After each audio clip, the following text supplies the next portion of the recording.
What is the difference between AI, machine learning, deep learning, generative AI? AI is the end goal. Once AI is being made, it should be able to take decisions by its own.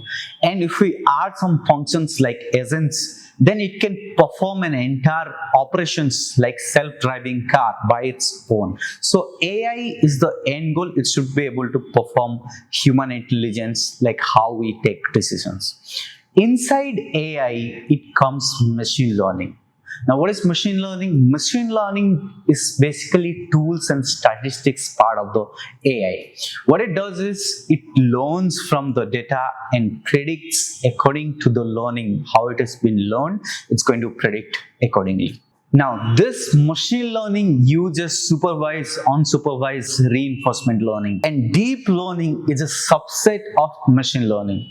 Now, machine learning comprises of this supervised, unsupervised reinforcement learning and deep learning. So, which makes deep learning is a subset of machine learning, and deep learning has been heavily inspired from human brain. Now, deep learning can be categorized into three parts, which is ANN, which is artificial neural network, CNN, which is convolutional neural network, and RNN, which is recurrent neural network.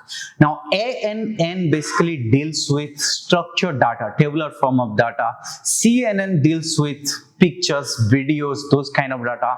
RNN deals with text or speech kind of data.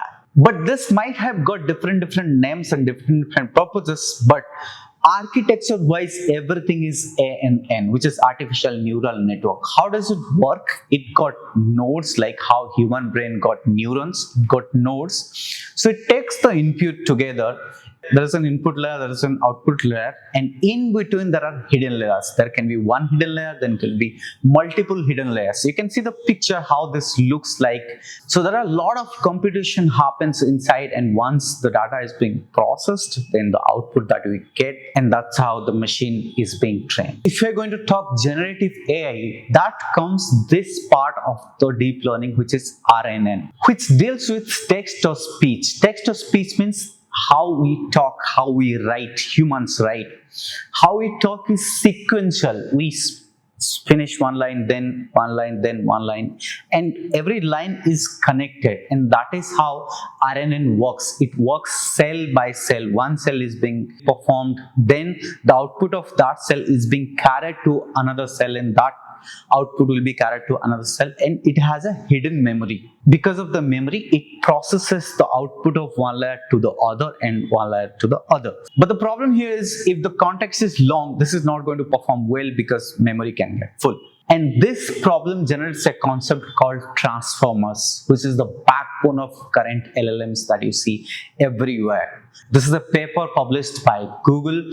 Attention is all you need, and that paper has given birth to whatever you are seeing today. Now, generative AI, we can say a part of deep learning, because this generative AI uses transformer architecture, plus it is being heavily empowered by foundation models. What is foundation models? The models that are being trained with huge amount of data. Generative AI just doesn't learn and predict.